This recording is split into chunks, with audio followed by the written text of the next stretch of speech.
balamusaako mwebale kujja ne mukubagiza Fifamaika, that is the spirit.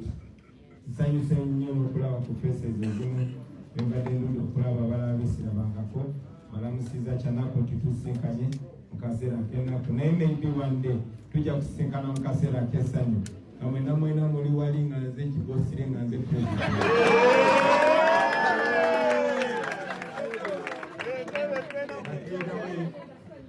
Either way, it's always good to meet.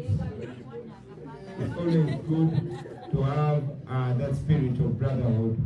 Chana kumama tufundeko. Nemwe na mchikubirikize mchiroze kuba nange mama fudeka asanga ine myaka 5 mugumu. Umanyi every time njagala buli kibeerawo kintu provoking okulowooza.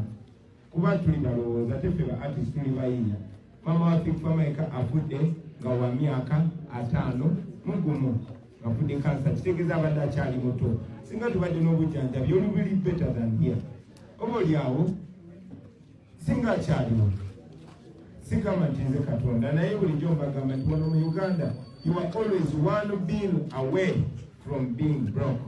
Ne bw'obeera sita otya ne bw'obeera lodi otya osobola okulwaza omuntu gweyagala ennyo essente dwaliro ne zikuwayala and yet ebyo birina okubeera fixed.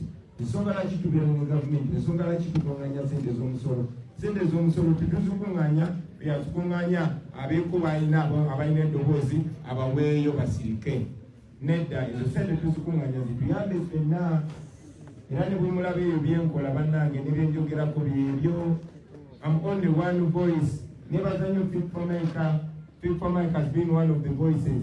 Aba elevating ebyo bannange bino tetubiyimbako just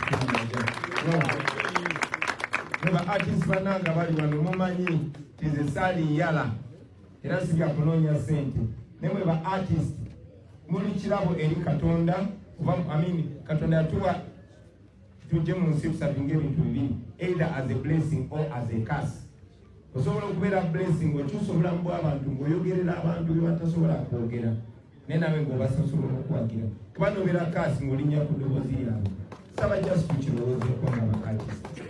You know, it's not about me, but this is about us. Kituukawo ku bantu bangi nnyo fikirwa kubasita katumanyi nti mama wafudde ne bamaama bangi bali eyo mu Kaza Institute balwala ng'ate kyandibadde kiteerera. Anyway, before you misunderstand me, ndoza kankomawo naye okubagiza nnyo muganda wange mama wange maybe in the future tunabeera nga tulize emyaka gy'amaanyi tunabanga tulina obujjanjabi nga tusobola kufa mangubuuta kubanga other countries are doing better. Mwebale nnyo okukubagiza Fifi Mukama abakuumi nsanyusa nnyo balabako olwaleero family ya Fifi tubakubagiza mwebale nnyo mwebalire ddala balamusizza ebisigadde mubimanyi seetaaga bibabuulira mubimanyi temubimanyi mwebale nnyo mwebale.